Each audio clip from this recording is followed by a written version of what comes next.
So yes, what to avoid. Once again, do not repeat your CV. This is your personal story. They need to see you come off the page, especially in this. Let's see. Yeah, you might expand or expound on something from your CV, especially if they ask you to. But you will not just repeat, because everybody, this is probably the number one problem. People just want to brag and show what they've done, which is good, but most people have already done that on their CV. Okay, like, every student's like, yeah, but I want to get in the fact that I was chosen as the #1 person for Turkey for this, blah blah blah, or whatever the situation is. Okay, but if you can tell a story about it and it can show your personality, don't just do it as a point on your CV. Please don't do that. Okay. Next thing.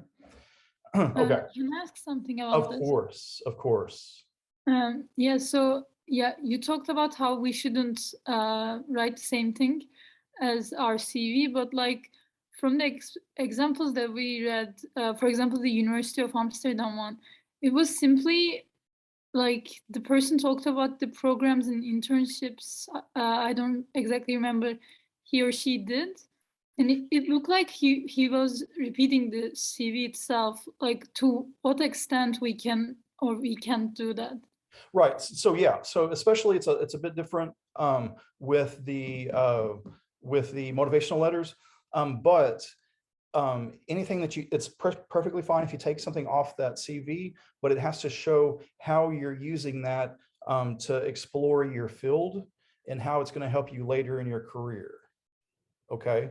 So it shouldn't, yeah. I mean, you'd have to really look. Maybe one of these days I'll put a side by side of what someone's CV looks like, and then what someone trying to just completely rewrite their CV, just putting it in sentences. But what that other example did was take out from the CV the things that show that they were meant for that program at that specific university. Okay. And then on this essay, this is the this is the UCAS system. It's the Common App system, and it's a much more personal, much more narrative one. So especially here, you're not going to reiterate your CV. Okay. On the other one, you can re-say something on your CV if it shows you, if it shows them what you're really good at, particularly with that school and with that program. Okay, does that make any sense? Yes, thank you. Yeah, okay, no problem. Anybody else that have questions, please just at any time. I'm used to doing this in person, and I'm used to this taking a long time because people are asking questions. And then so yeah, it's perfectly fine. So on the other end of the scale, sometimes we get things that are too personal. Sometimes something that talks about abuse or something like that. Okay. That's really uncomfortable for people involved, and it's uncomfortable for the acceptance committee and all that kind of thing. Now, I mean, if there's something going on like that with abuse, etc., please get help. But this isn't the place to talk about that. Because it just becomes a problem. And then the people reading it are like, do we need to call social services, or what's going on here? But like I said, if there's something like that, please get help, etc. But all right, now then, the next point, this is prohibited, don't use the social problem or bandwagon issue of the season. Obviously that's the pandemic for the last 2 years, right? They have a place for you to put that somewhere else. So when I first started this, it might have been the political upheavals of Turkey, etc. Okay, here's another biggie: unbelievable life-changing experiences. If it's true, I mean, if it's so big that it's in the media and you're on CNN or something, or I guess Fox there, or something like that, then okay, they see it in the newspapers, etc. But it shouldn't be something that's unbelievable, and especially if you're exaggerating some. Okay, because yeah, several years ago, 2 people kind of had similar stories about getting water to a village because they came up with the idea of putting windmills up to help with water getting into the village. each one of those people said that they were the one that came up with that idea. So someone's, so anyway, don't exaggerate too much here. Okay. They're not, impressed by that kind of thing, really. I mean, unless it is something really big that you've done that you can show, then, it's in the media, etc. Yeah, of course, fine. But don't overblow something. Don't make things up. Showing your personality is the best thing. Okay. And you'll see there are some examples where they don't have to brag at all, but they got into Harvard, or something like that. They have to show what kind of person you are, but they don't have to brag and have a list of accomplishments. Okay, that's not what this is about. And that's one of the number one things that's really hard to get students to understand. Okay. And then there's always don't tell a story about how you change the world, which is, yeah, similar to the other one. But yeah, so the unbelievable life-changing experience, like this one, did I put it somewhere else? This one is like, I went to do this CIP project, and it completely changed my life. That can come off as unbelievable because there are too many of those out there as well. All right, next one. Also, what you should not put in your personal essays. I see this way too often. Number one, Istanbul is a bridge between two cultures, right? You see it in newspaper articles, you see it in travel magazines, you see it in personal essays. Don't write that, okay? That is, I mean, I don't know how many times I've seen it in the, I've helped with over 1,000 of these, and I've seen this many, many times. Okay. Number three, leave Harry Potter out of it. I'm sorry, but maybe this generation, I think more and more people are reading less, students are reading less Harry Potter, but don't put the Harry Potter changed your life or whatever the popular series is now. Then also, yeah, number four, this research internship I had for 6 weeks last summer defines who I am as a person. That one comes up a lot. Miss America asks questions like, I will change the world. I will, bring about world peace and end poverty. Those aren't authentic. It needs to be about you, not what you think they want to hear from you. Okay, that's when I'm a teacher, that's the main thing I get from students, what they think I want to see, and also with this, don't just write about what you think they want to see. Show yourself, come off the page. All right. Yeah, and stay away from these, and really any quote. I know with the you saw a quote earlier, and those weren't mine. Those were from, because I've done a number of the motivational letters, but there are more and more of them now. But I've done, well over 1,000 of these. So it's gotten to where, especially popular lyrics in the beginning with a quote, or any kind of quote in the beginning, a Gandhi quote, an Albert Einstein quote. I tell my students to stay away from that. It's in so many of these. Okay, we need to see what you know, not what Einstein or Gandhi knows, or Justin Bieber, or whoever your favorite person is. Okay, and there's some articles about this that shows nationwide what people do too much. Okay, and yeah, any questions so far about any of this? All right, so, and there are always exceptions. All right, I mean, there are. Sometimes there's a common theme that someone brings up, but they personalize it so much, but it's risky. I'm one of the few people, yeah, I think I put about Naslas in there. The girl that ended up at Stanford, but she also got into Oxford and stuff like that. She did talk about in hers, and there's an example about people and culture, but she brought it together really, really well. All right. So yeah, if you do use a quote or something like that, do it in a different way. Make it ironic, turn it on its head, something like that. Something that's not usual. Don't do a dictionary definition or something like that. Okay. Let's see. Yeah, and about Naslas, really, so it wasn't really about the bridge between two cultures. It was really more about her father and how her perceptions changed, literally, because she's on her dad's shoulders over time, looking over the bridge. And it's very well written. However, yeah, just know that you're taking a risk, and you might have to do some rewrites if you do that. And with Naslas, she came in with 2 different essays that she wanted to put together, each of them about 800 words. So we had to get it two of them, putting them together, we had to get it down to about 650 words. And it took hours and hours. Okay. Yes, also do not do in your personal essays. You should not get someone else to write it. If you do, it's not going to come off as you. If you hire one of those professional services out there, that has a 40-year-old person writing it, it's going to come off like a 40-year-old person wrote it, or this guy, he's like 70. The counselors in the CCO or whatever writing center, wherever you are, can detect that. Okay. And then if they can, the acceptance committees, the selectors know that you did. They often read like an adult. Yeah, these often come off like an adult who wrote them. And it's not going to come out. Only you can talk about you. That's what who they want to know about is you. Yeah, write about you. Write a narrative, a personal story. Let your personality shine.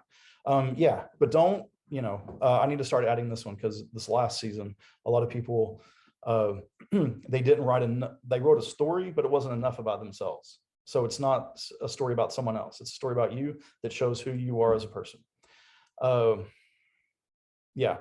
Let your personality shine, use your unique voice. It's difficult. People want to come off as erudite, as esoteric, as very intelligent and academic. It doesn't matter, even if you're applying to Harvard or Yale or something like that, you is who they're trying to look for. They're getting thousands of these academic, very intellectual essays. You have to show you. Be positive, okay? At least by the end. It's okay if you're only overcoming an obstacle, it better end happy, okay? It better come to the end where you're showing what you learned and that you're happy about the circumstances. Okay, be positive without trying to prove that you've saved the world. Don't let it be over the top again. Humility in combination with overcoming difficulties is looked upon highly. Show you value. Okay, this one's a pretty big one if you're going to the US, especially this day and time. Show that you value diversity. Everything that you write about, it needs to seem organic. It needs to seem to mesh well with the essay. Not that you're like, okay, I'm checking off this list. I showed that I showed that I value diversity. I showed that I can overcome obstacles. I showed that I can change once I get to the other university. It needs to come out in the story. Okay, next one. Also, what you should do in your personal essays, grab the reader in the first line and paragraph, just like a short story or a novel or something like that. Write in concrete details. Make the reader see through your eyes. And the best ones do this. By the end, they're able to tie back to what they said in the very beginning.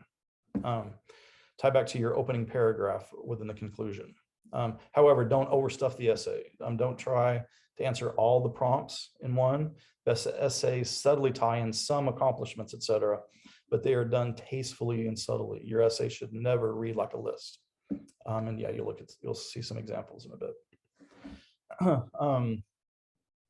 Okay. Now we have non-common app essays, and let me make sure that there are no questions about anything so far. So non-common app essays, I want to make sure I get through these, and then I do some examples before we go. So non-common app essays, sampling. Some are general personal essays, personal statements. Find non-common app examples, schools, prompts. You'll find those later. Some prompt. I think that was a note to myself that I forgot to erase. Some prompt you, like some of the supplements, to answer why you want to attend their fine institution. Okay, so these are the ones that you have to apply to individually. These aren't through the Common Apps system, is what I'm getting at here. So some of them are very general, just like the non-common app, and you can use some of that material, but make sure that you answer specifically their prompt. Okay, and some of them will be extremely similar on purpose to the Common App prompts. So some ask a series of short answer prompts, often called personal insights, like the MIT prompts. And we'll also look at how a student from last year answered the University of Michigan personal insights prompt. Okay. Example prompts. So here's Georgetown. All applicants, as Georgetown is a diverse community, diversity, that's in all of these. Diverse community, the admissions committee would like to know more about you in your own words. Please submit a brief essay, either personal or creative, which you feel best describes you.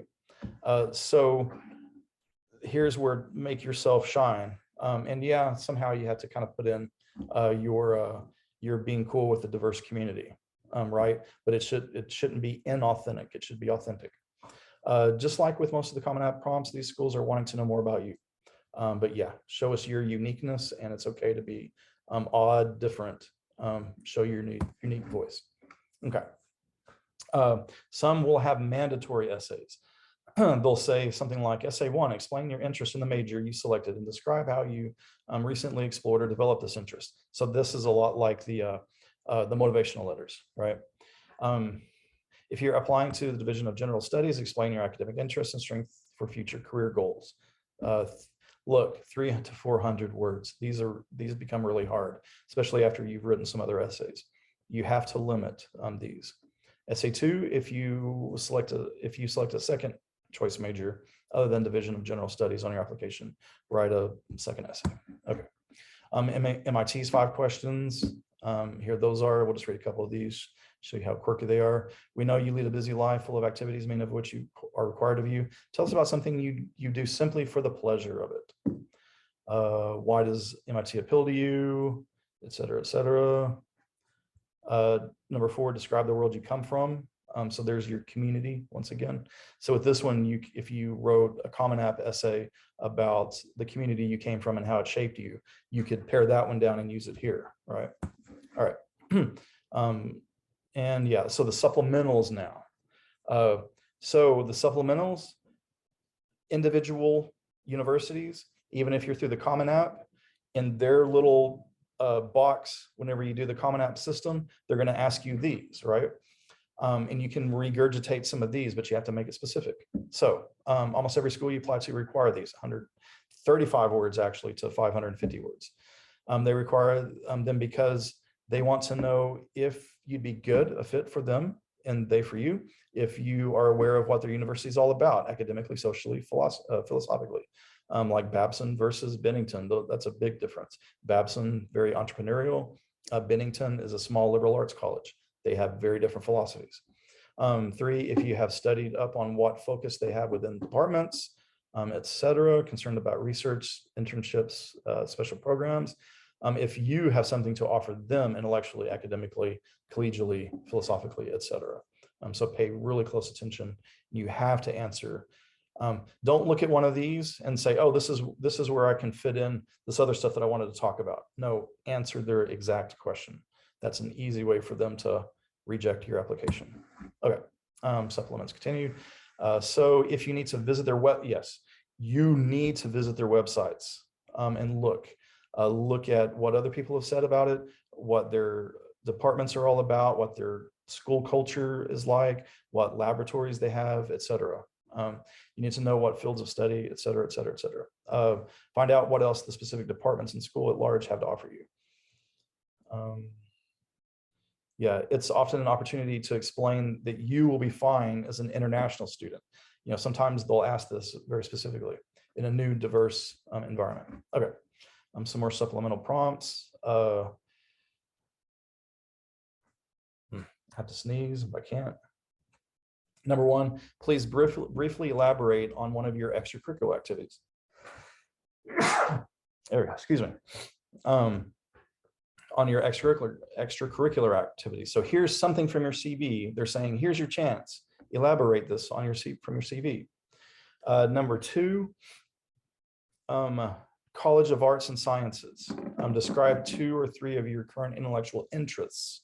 This comes up a lot. Why will Cornell College, blah, blah, blah, be the right environment? Number 3, Boston College strives to provide an undergraduate learning experience, emphasizing the liberal arts, quality teaching, personal formation, et cetera. So here's, yeah, a much more liberal arts approach. Okay, similar essay prompts from various schools. So yes, you can reuse the information. It's impossible not to, but make sure you address that very specific prompt. You should not re-say something in a supplemental that you've already said in the Common App or personal essay. In other words, one university should not see the same sentence in a CV a Common App essay and a one of these prompts. Okay, they should not see the same information, the same sentence or anything. It should be different. But from another university that they're not going to see, yes, you can take some information, rework it specifically for that prompt. It's impossible not to, I promise you. All those, the personal essays that I showed earlier, Nasla and all of them, they had to. I mean, there is no way out of it, but okay. But they tailored it. Make sure you read it over, make sure other people read it over, that you didn't use Tufts. You didn't say Tufts in the same one where that you applied to Boston or something like that. Okay, here's some more supplementals. Here's some, yeah, there are a lot of things outside the box. Tufts, celebrate your nerdy side. What makes you happy? What does YOLO mean to you? Hopefully they've taken that one out, because that, I'm so sick of that term, YOLO. University of Chicago. Winston Churchill believed a joke is a very serious thing. See, nice little irony. Anything that makes them laugh or think differently, the acceptance committee is going to be good. And that's why they put these kind of things in here, because they read too many of these. So they want to see something different. Tell us your favorite joke and try to explain the joke without ruining it, right? And it's impossible. Anytime you dissect a joke, it's not funny anymore. That's why they're doing it. How are apples and oranges supposed to be compared? Villanova, what sets your heart on fire? Yo, what is something about which you have changed your mind in the last 3 years? That's a very common one. Where that shows that you can grow as a human being, right? That you can change. You're not going to go in with a concrete set mind, but you can discuss, argue, elaborate, grow as a person intellectually and personally. Okay, that's all very important. Okay, so that's all of those. Then what did I do after all of that? Yeah, so any questions so far on all of this?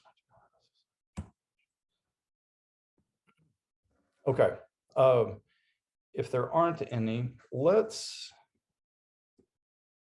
look at a couple of examples. How about, and then we'll come back to common writing mistakes and writing style if we have some time. And it's okay if you guys are falling off and you need to go or something like that, you know, it's perfectly fine. But let's go ahead and look at some examples for these. So I'm going to go into the packet and I'm going to go to, okay, those were the quick look examples. And I mainly used ones from generic ones that are out on websites. Okay, so here are the prompts again. I don't know that I changed. Yeah, I did. The Common App questions I put in the packet on page 5. I reiterated the information about not writing about the pandemic. So let's now look at page 6. Let's look at Alara's. Now, she did do one of those essays where she talked about how she kind of changed someone's view in a little village during one of her summer programs, right? But she made a story out of it. And she showed overcoming an obstacle or learning how to adapt, because you shouldn't come off as thinking that you know everything. You could just show up somewhere and change everybody's lives, right? How can you overcome difficulty? How can you change your mindset? How can you learn and grow? So at least this person did this. Okay. So I stood with my back to the class, trying to keep a smile. And to reiterate, I'm on page 6 on 2A Alara's Yale acceptance. I stood with my back to the class, trying to keep a smile as I stared at the little girl in front of me. She waved and politely, but firmly repeated, "I don't want to join." "But why?" was the only thing I could think to ask. "It's boring," she responded simply and gently. I didn't want her to leave.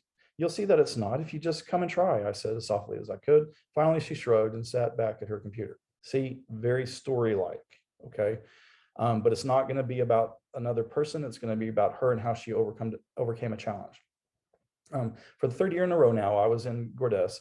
Okay, and this is what I was talking about, how this is kind of like in medias res. And this is also at the end going to tie in what came from the beginning. All right. So in medias res means that, you're starting in the middle and then you back up and fill the story in. Okay. So she started with dialogue in medias res, and that's how a lot of short stories and novels start. So this is very narrative. So for the third year in a row now, I was in Gordez, a village in rural Turkey, trying to get this young girl and several other students to participate in STEM filled activities I had designed. After volunteering in two summer school projects, I had felt the curricula for these projects, and I'm about to run out of time again. Finally, she shrugged, blah, blah, blah. Okay, so you get the idea with this one. Now let's look down at the end. So let's look at the third paragraph from the end. I realized that I enjoy being a change maker. I was capable of, so this is her realization, her overcoming, her growing as a human being. I was capable of, and if not in fact responsible for, changing the things around me, whether it was revitalizing the curriculum of a traditional project or shattering the glass ceiling put on girls. I am definitely not done yet. By being a member of my school's advisory board. So she's telling a little bit more about that. Now that I am about to start the computing education I have been dreaming of for years, I am more excited than ever to expand my horizons and hopefully in turn share my passion with others. Okay. So she managed to tell the story, do all those little elements I talked about, but then also put in there her hopes and dreams for the future within what she wants to study. Okay. 2B is extremely personal. I remember her, yes, and her talking about this and how her little brother was like just about to make her drown. That's the person. But then, yeah, so, but once again, she didn't just tell a story. It talks about how she overcame, etc. And then the next one, oh yeah, this one's really good. Okay, 2C. Let's kind of read this one a little bit. I had this, and she got University of Washington. I mean, Washington University in St. Louis. So in medias res tells a story, but it tells a lot more about her. Mom, we forgot to get the puzzle again, I said. I didn't want to be late because I knew that FA expected me to be there at 11 a.m. sharp. This time I had promised to bring him the 200-piece Spider-Man puzzle he had wanted for so long. Want to turn around and go to the toy shop, my mother asked. I nodded nervously, glancing at my watch. After the toy shop, we tried to go as fast as we could to reach our destination. And then here she's going to tell, the seriousness of the situation. And see how she got into telling how she's doing a research project. She doesn't come off like a CV saying, I did an internship at a research hospital. She's telling a story about it, and it's going to be very personal to her, but it's about what she wants to do in the future. And it's in an oncology, like it's children with cancer. She worked with them for a summer. I knocked on the personnel door twice, like I do every Saturday for the Ukmayadan Dana voluntary projects since I started my junior year. I took the pediatric nurse opened the door, greeting me like an old friend, etc. Tells the story, goes into why she wants to do things like that. Later on, she goes into what she wants to do at large. And so that one's a really good story. Okay, and let's see. Let's look at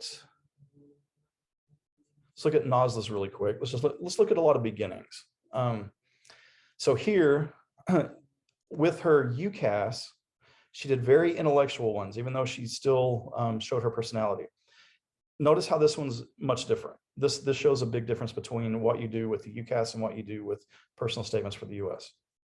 So back in the day, when I wasn't 50 kilograms and my dad wasn't 50 years old, I would proclaim my kingdom on his shoulders, my chubby legs hanging on either side of his neck. Out on our adventure, conquering Istanbul, past sleep time. We used to hit Istiklal Avenue, the magical La Grande Rue de Pera, a 1.4 kilometer long pedestrian street that was once the heart of Constantinople. On Dad's shoulders, I used the word billion for the first time, albeit with a significantly distorted sense of magnitude. When he asked me to count how many people there were, I got my introduction to projective geometry when I then inquired why the countless number of heads converged to a single point at the end of the street. So she's telling a story, but she's, still showing her intellectual force here. But it's a story, and then by the end, it's very much about her dad, and it's very touching because she's on her father's shoulders, and then that perspective, literal perspective and metaphorical perspective, change later whenever she can't any longer, sit on her father's shoulders. So it was a really well done one, and she got into just about anywhere she wanted to. I mean, of course, you have to have the grades and everything to back it up. But okay. So we have about 5 minutes left in this little round. That gives you, let's just look at a couple of supplementals, a couple more supplementals. If you'll go down to page 14, you have some more of Alara's there. So let's just look at kind of a lot of the questions. These came from Yale. So number one, students at Yale have plenty of time to explore their academic interests before committing to one or more major fields of study. Many students either modify their original academic direction or change their minds entirely. As of this moment, what academic areas seem to fit your interest or goals the most comfortably? Please indicate. So they're gonna ask why these appeal to you. So the U.S. You don't have to choose your track right off the bat, or most places you don't anyway. You can change. I mean, for me, it was computer programming and business in the beginning, but then I took philosophy and English and I completely changed because I fell in love with those. So that it's a little more giving in the US. So some of these supplementals will ask you about things like that. Okay.